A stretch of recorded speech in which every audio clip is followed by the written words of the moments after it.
on the court, behind the fame. This is the business of the game. Good afternoon. This is Frederick Cannon of Ascension Sports. You're here on the Business of the Game podcast hosted by the Big East Energy. And we are joined today by Shane Burnham of Ascension Football and college football guru, tons of experience coaching, analyst, a little bit of all of it. How you doing today, Shane? I'm doing great, enjoying this wonderful weekend in Tallahassee, Florida. I like it. I like it. We were sitting back talking about some of the games yesterday and the season as a whole, and I think the immediate thing we both recognize is the importance of NIL and the collegiate space now. It's here, it's not going anywhere. Who's a program right now that you watched in the top 25 that checks all the boxes on doing NIL the right way to make sure their program stays competitive and produces? No, you're right, Fred. That's the name of the game now, NIL, how you organize that, rev share. There's several programs that this fall stick out. Texas Tech has done a great job. Might be the winners of NIL portal, both high school and college, how they organize that over the last 12 months. But local to you, I think about Wake Forest, what Coach Dickert and Rob, their GM, have done there with that roster in a short time, being very strategic of the road at UVA. Certainly got the money behind them last offseason. Justin Sparrows and that crowd have done an unbelievable job evaluating and filling holes on that roster and allowed them to go compete and have the year they're having at UVA. Georgia Tech, J.J. Koch, I think what Brent and those guys have done there to supplement their roster and still build it out of high school, but to supplement their roster this past year to fill the holes they had coming out of last year. Now they're on this ACC title run. So there's 3 or 4 teams that jump off that I think were not there going into maybe last offseason. Now they've certainly caught up and weaponized their NIL rev share portal attack. Yeah, and I think what you mentioned about the programs that you mentioned were, I think there's identifiable pieces on those teams that from a leadership standpoint stand out. I like Jacob Holmes from UVA, a kid like Jaden Loving at Wake Forest. How prevalent is it from you to see in these staffs or these different rooms of the football program to be able to recognize? How important is it being able to recognize a leader like that right away? So I think the people who do the portal well, like my experience at Florida State when I was portaling there, it's speed dating versus high school recruiting where you have this long courtship and you know a kid, you know his family. The portal is the exact opposite. It's speed dating. It's a one-day recruitment. You may have been talking to the kid unless you had a previous relationship. You've been talking to him for a couple of weeks. That's the hardest part. And I think when you see some of these programs who don't do it right, maybe they're not putting enough attention to that piece of it, the character side, what they bring off the field, the leadership. But when I think about guys who doing it right, I'll go back to my experience at Florida State. Jared Verse, Braden Fisk, yeah, they were great players. They're still great players. But they vibrated differently, and they brought an energy to that team, that room, that I don't know if we even fully knew we were getting that, right, in that process. You mentioned Jacob Goldie up at UVA. You mentioned Jaden Loving at Wake Forest.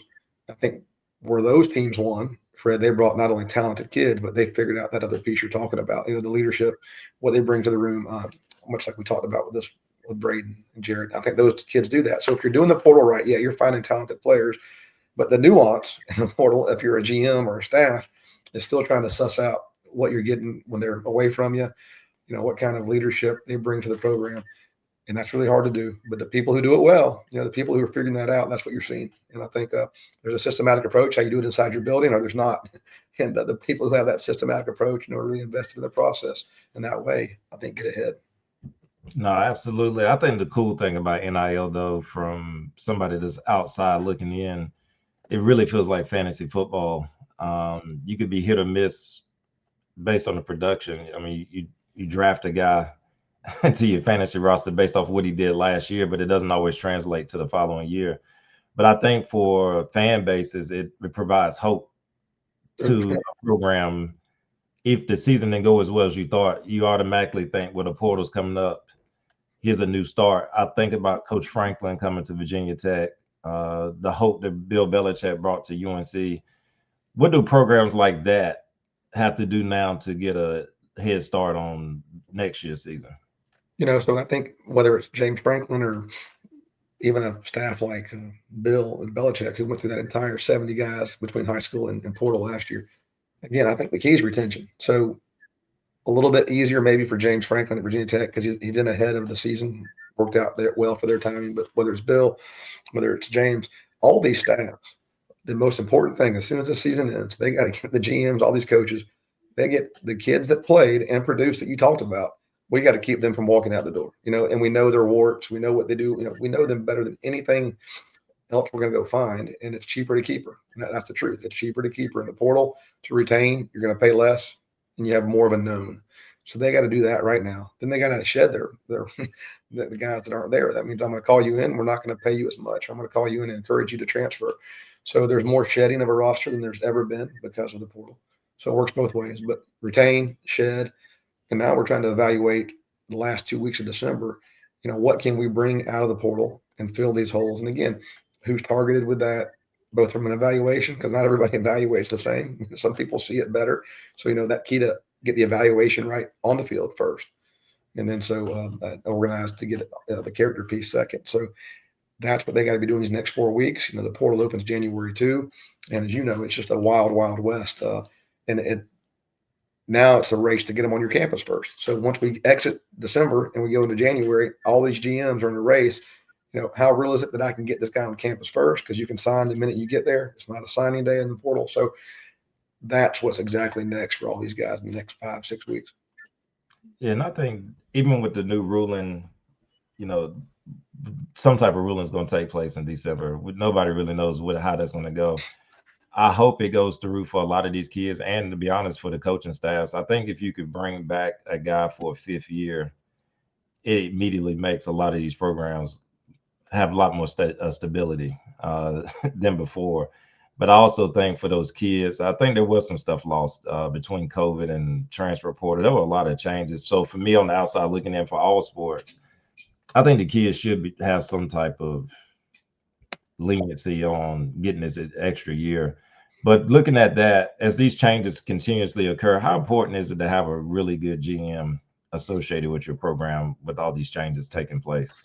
Yeah, the way that side of the building has grown so much. I remember my first time seeing a big personnel department. I was at Rutgers with Chris Ash. Chris had come from Urban in Ohio State, and we were very well staffed in a way that just recruiting high school, very well structured, supported. That was my first time seeing an expanded personnel department. Now with these GMs and what's happened in the last 4 years, that's the most critical role, I guess, depending on how you structure it in the building. Because now that GM, to me, he's really handling 3 things for you.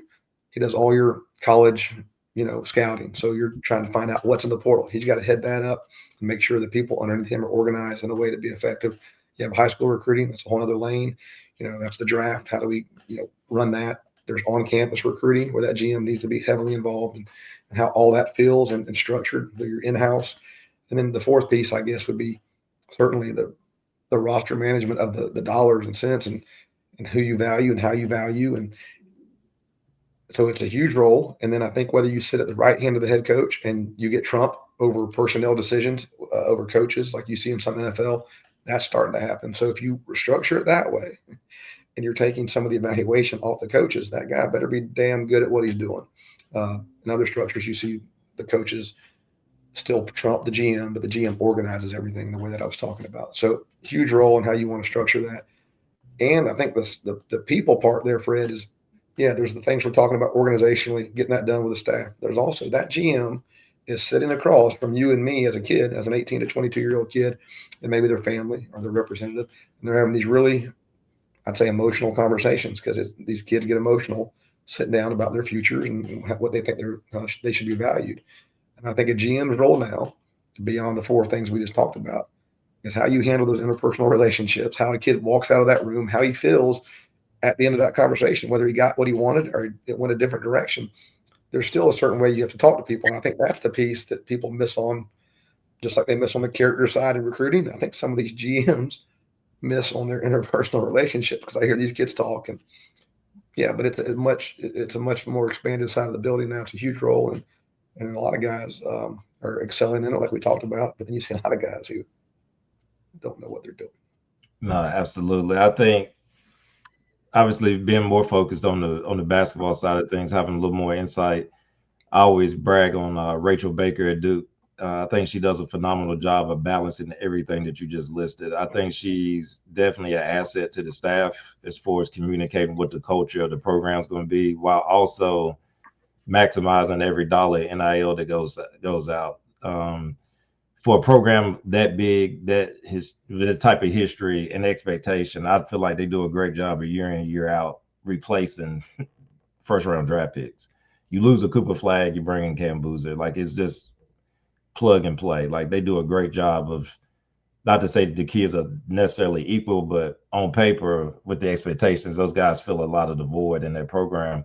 But I think she does a good job of balancing, taking care of the parents, the kids, the program. She's able to balance a lot and, for lack of a better term, stay out the way. It's still John Shire's program, but the ones who really know she plays a tremendous part in making sure everything stays the same. And I imagine in football, there's more pieces. There's more pieces to the puzzle in football, more coaches in football. So I can only imagine what that looks like in that football room. It can be a thankless job for those guys, right? Because you do have huge operation in football, but it's kind of like basketball. I feel like when basketball and this thing started, my first thought was more guys will stay beyond their first year because they have, come back. Relationships matter more. It's NIL keeps them coming back. Same with football, right? Just it's a different. Maybe it's the depth. Maybe it's not a Duke situation where Rachel's replacing first rounders. Maybe it's Wake Forest and you're just trying to get quality depth. But it does those people and the role they play and how they play it. Rachel, JJ, all these different people we're talking about. Again, I think it's Moneyball. When I go back and watch that movie, Brad Pitt and Jonah Hill, back when the A's had a different budget, or they still do, and the rest of the Major League Baseball teams they were competing against, they had to go find and Moneyball it. I really think that's what college football has become because every budget's different within every school, and certainly, at some point you're trying to allot it to the position and your ability to find that replace Boozer or with Boozer, to find somebody to come in like Jaden Loving, who came in and offers 35 great snaps a game at Wake Forest. That's the trick. And I just think some people are much better at evaluating. I really think it goes back to the evaluation piece, but it's that's what it is. It's Moneyball, and it's trying to get the most value out of my buck. And I use this for the GM and I were talking. He's like, I got $1 million. I can go find a great D tackle, or I can go try to find 3 great D tackles. And so that's in essence, you get more with less. And the people who figure that jigsaw puzzle out, they're going to win. Yeah, I think too, it's interesting looking at both sports because we talk about parity a lot. Central Connecticut State just beat Rutgers the other night in basketball. On football, I feel like that type of parity of App State beating a Michigan, I really just can't see that happening anymore the way this is set up. And I did see a post on social media that said the top 25 in basketball this year was undefeated against non-top 25. I kind of think that's what made college sports special, was that you could have those upsets. A March Madness last year, you had, I think, all number 1 seeds in the Final Four. Like it kind of takes that Cinderella feel out of it. It's cool to see those big matchups. Don't get me wrong, but it's also special to see a Steph Curry knock off of UCLA. Where do you think that stands on college football as far as the parity or lack of parity in the sport? No, you're 100% right. It's pros versus Joes more than ever. I think the Power 4 versus the Group of 5 matchup, definitely the FCS matchup should go away, right? Because Sun Belt, perfect example, Sun Belt football last year, every all-conference selection who had eligibility remaining in that Group of 5 conference is now playing in P4. So, I think in talking to some of my buddies who are head coaches at those Group of 5 schools, you have a great season and you have a bunch of guys, who are going to be all conference. It's, oh no, we're getting ready to lose them all. So I think, the parity, the App State going in, Steph Curry doesn't end up at Davidson for, maybe he's the rare bird, but you understand. I mean, they're going to get so heavily courted out of there with money and logos. Yeah, I think it's really hard and frustrating. And almost every coach I know that's below the Power 4 level feels that, and that they're, getting cherry picked. And it's just really hard to maintain anything at that level. Yeah, I think it's already hard enough being a coach. I think a lot of people just from the outside looking in just say, man, these guys making all this money. And there's a lot that goes into managing kids. I mean, you're talking about 18, 19, 20-year-old kids, keeping them on track to be able to perform in the classroom as well as their respective sports. But now you're adding in, like I said, player retention. But now you got an 18 to 21-year-old kid with 50,000 a month in his pocket potentially, or NIL requirements or engagements that they signed up for. Like, it's a lot more than just coach players that used to be. For a college coach, how much added stress does this add on to what they already have on their plate? I think most of my guys who are like your guys who are sitting around the staff table game planning, they don't want to be a part of this, right? They want the GM. It's one layer they don't want to be involved in. I don't want to know what Billy's making because I don't want that to influence my decision. I'd rather just have earmuffs on, go coach the kid, the best kid. But I do think there's no doubt if this booster and or collective is going to come in and pay a ton of money to help you go procure a guy in the portal, just take a quarterback that comes in and he's not playing well. I think they're going to have a longer leash because I think coaches will feel ownership right behind them. Hey, wait a minute. We said this was the guy and we're paying him 7 figures to play quarterback and you just yanked them after 4 games. I think guys will get a longer leash because somebody knows what they're paying them. Maybe the quarterback doesn't coach doesn't know what the GM knows. So I think there's some pressure there for coaches probably like there would be for an NFL first round draft pick to perform, so to speak. But I think for by and large, for coaches, they just want to be out of that conversation. They just want to coach the kid. But I think it does add for the kids, certainly. I think you said earlier in the podcast, there's a pressure that comes for these kids now. There's money, whether it's back home, and there's people that are, hey, let us have some of that, or whether it's just they know that the pressure to perform to get to the next level, to keep it going. I think it's tough on kids, and it just adds a layer. Most of my guys I've coached couldn't see past Friday night for it. And all my 25 years of coaching, I didn't think they could see, let's get them to Saturday, and then we'll worry about next week. And you throw in the dollars now and it just really complicates everything. Yeah, and I think, it's a good segue into the portal because obviously we're at that time of the year. There are a lot of kids, a lot of families contemplating on whether to go or not to go. And I think that's a big part of it is misinformation of kids feeling like I produced at this level, I had a good game, or whatever the case may be. I think I'm gonna put my name in that portal. And I think a lot of families think I don't have to work anymore. If Fred goes in the portal, like we made it. Talk about some of the misinformation and just some overall guidance for kids that are contemplating making that move. Yeah, I'll say this. The reason I'm sitting here talking to you today on this podcast is all the mistakes and black holes and unintended consequences, negative consequences that I saw kids suffer when this thing opened after the 2020 season. So I'm at Florida State 21, 22, 23. And I think what you see there and what I continue to see is you don't understand when you go in the portal what's out there for you. And then if you don't have that out there waiting for you, I would encourage a kid not to go in the portal unless there's somebody that knows something and it's a trusted source. But I think most people are going out there thinking they see the 2 or 3 kids that have success in that portal trip. They don't see the other 70% who don't. They don't really know their own value and who's going to be there for them. They don't know their own tape. If you're going to leave a Division II program, you better be dominant at that level to go up to even 1AA. Same thing, FCS. You need to be dominant. You got to jump off the film, in my opinion, and be honest with yourself. That's number one. If you're at a place and you don't have tape and you haven't played snaps, I don't care what your high school recruitment was. There's very few people who are going to be willing to take you. So if you don't have snaps, I'd stay. If you do have snaps, and again, being educated about what's out there for you.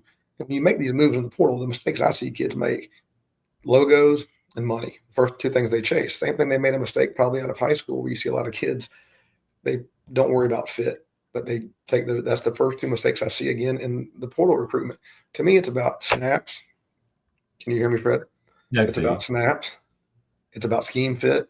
It's about a staff that can develop you because you're still developing at this age. You're not beyond the development. So you need, and I just think there's no way for these kids to really be tangible in how they find that information, right? What's real without someone helping them. So I think I'd want to know exactly what options are out there for me with back channel conversations, what's waiting for me on the other side of that portal. And I want to be honest with myself. And then financially, just being real. I think that's the other thing. Misinformation. People tell these kids they can get them something that they can't. That's not true. The truth of the matter is there's very few kids making real money in the portal. Very few kids. The majority of these kids are making either no money or some money, certainly not life-changing money. I mean, it can, get you off to a nice start. But I think there's a lot of people who hear a number, they get on campus, the number changes. So the last thing I'd say is if you go in the portal and you get that far in the process and now you've made it through, I would make sure that money that they're talking about, there's an MOU in front of you. So there's a lot of steps to this. It's a very complicated, wild, wild west, but there's just a lot of ignorance in the space. I think kids make mistakes more than they don't. No, absolutely not.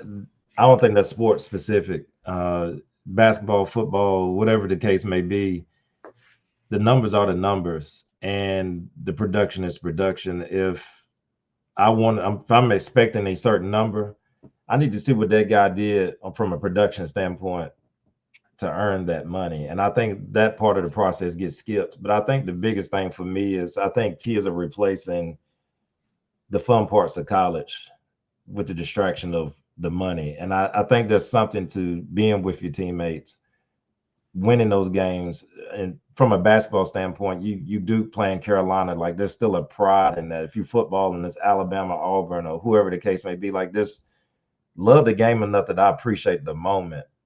Yes, the money and all that stuff is great if you have the opportunity to get those things, but what if you don't? All you're gonna have left is these experiences, and those experiences can carry you through a lifetime. You can't.